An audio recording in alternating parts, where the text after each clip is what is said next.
I wanted to talk today about our shift in perspective and embracing life not so much as a destination, but an ongoing journey of growth.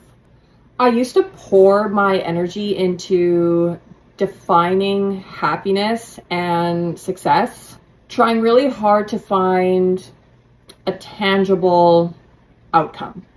But the more I've been working on myself, the more I've been finding a different type of contentment that is simply just being proud of the person I'm becoming, rather than just focusing on any concrete achievements and letting that define how I feel. Now these unexpected outcomes don't leave me feeling so defeated.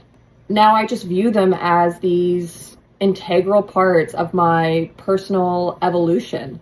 I genuinely feel like this stems from these social constructs over time and these benchmarks that we've just set for ourselves, either through what we've seen online, comparing ourselves to our friends, or from what our families have done in their life or what they expect of us. And the first thing that comes to mind was this construct of being married and having kids by 30, owning a house, and equating that with happiness and success. Until we realize in this environment, in our surroundings, that isn't actually feasible for many people. And now I find that our present measurement is a lot of comparing.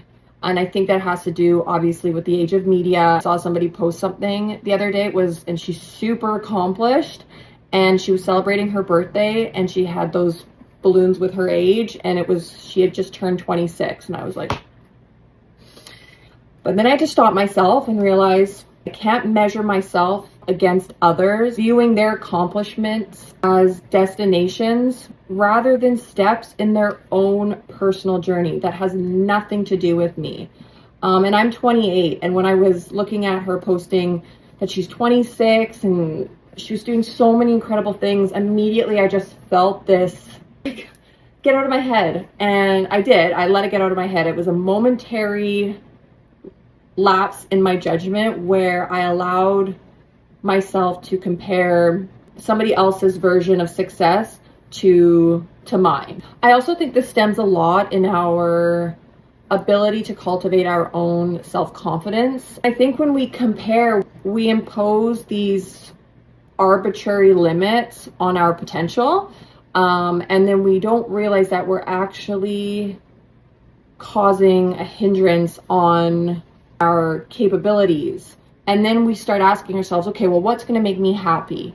That's when I got sober and trying to regain my confidence. Achieving one thing doesn't mean that I've reached some ultimate destination. Rather, I'm continually shaping and refining myself. I'm not chasing this end-all be-all result. I'm chasing results, but I've noticed over time, because now I have achieved a lot of results in fitness, in my sobriety, in work, that I'm more happy about the process leading up to that result than the result itself. When you start stacking these results, you are no longer thriving on the feeling of that one event. You're thriving on what it took to get there. And so we can't be thinking about past achievements or future projections. We just have to live in the moment and embracing this ongoing process of becoming. And so now I don't really see a destination anymore. I just see progress, whether it's redirection or getting the expected result.